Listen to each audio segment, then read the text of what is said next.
Greetings builders, the Settlers of Kalguur League is coming in just a few hours, and here I am with the part 2 of my starter builds. If you wanna try any of those, you can find links for POBs and complete guides in the video description. And if this video helps you, please leave a thumbs up to support the channel. Thank you very much, and let's get into it! Let's start with the destructive archer skeleton's guardian with the Templar class.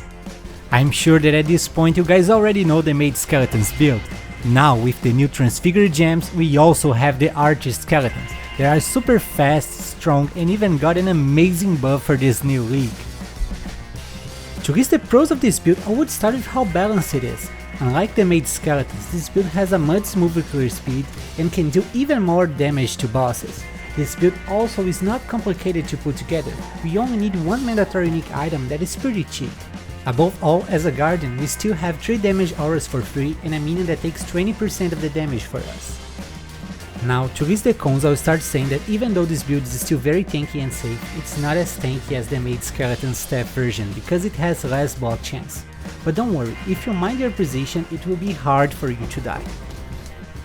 As for budget, this build is pretty cheap. You can get it destroying early endgame maps with only around 80 chaos. To comfort with advanced 3 yellow maps, I recommend investing around 150 chaos, and for easily completing your atlas, I recommend investing around 4 divines, but you can totally do it with less. Don't forget that on PoEbuilds.net you can find a list with all the equipment that you need to buy for this build, with direct links for examples being sold by other players. You only need one mandatory unique item for this build, the Lion Eyes Vision armor that already grants the peer support and allows us to have one more support gem for our skeletons. For clear speed, I'll give it 9 out of 10. We have many archer skeletons firing many arrows with high attack speed, and unlike the maid skeletons version that uses the spell Echo, here we can easily cast 4 skeletons at a time in different locations and increase a lot their angle of destruction. The boss damage is amazing, deserves 9 out of 10. As you can see on the gameplay, this build was capable of destroying big bosses in just a few seconds, even before the recent buffs. For this survivability, I'll give it 9 out of 10. As a minion build, you stay far from danger while they tank and kill everything for you. It's a very safe playstyle.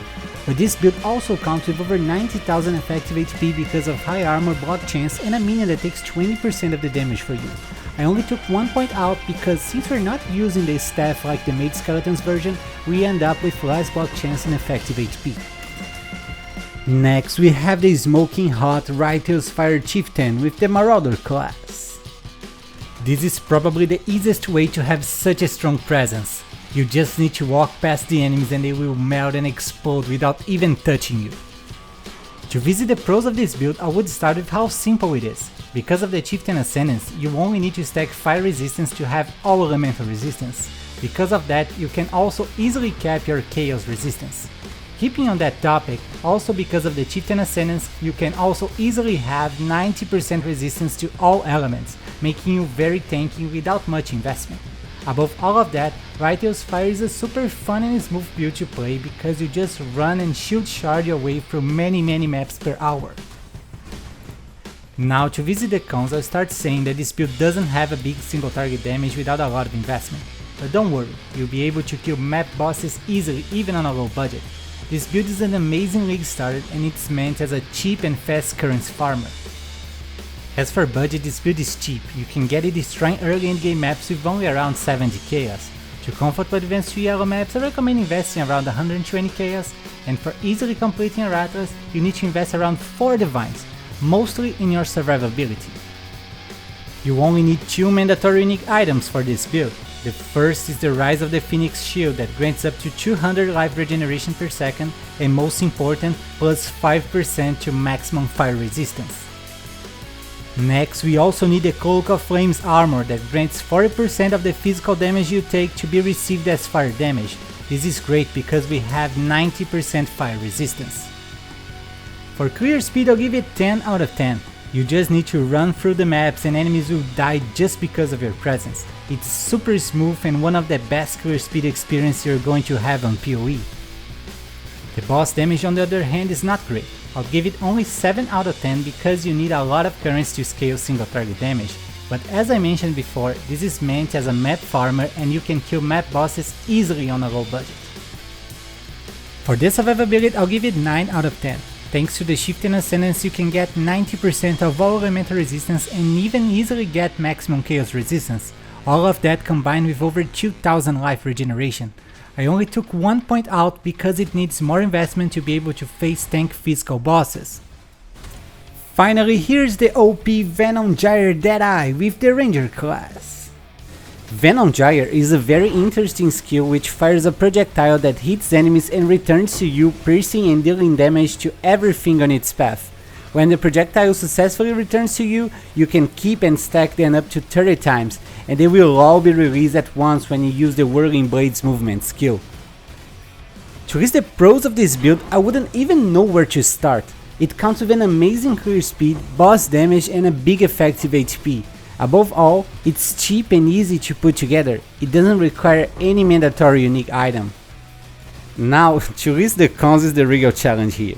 It's hard to find something not to like on this build. However, I would say that as most builds, this one is also vulnerable to chaos damage, unless of course you invest on chaos resistance gear. As for budget, this build is cheap. You can get it destroying early endgame maps with only around 90 chaos.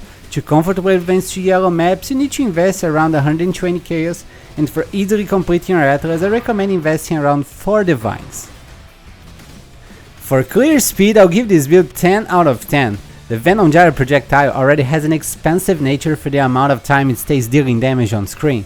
Now, with a Deadeye that grants a lot of speed and many buffs to projectiles, the result is what you're seeing on this tier 16 gameplay.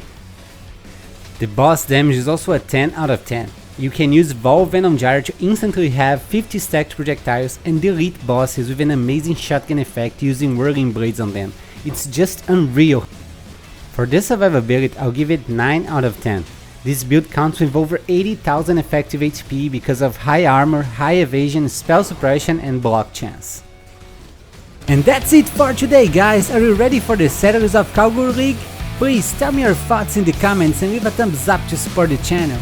I wish you all an amazing day and don't forget to keep building!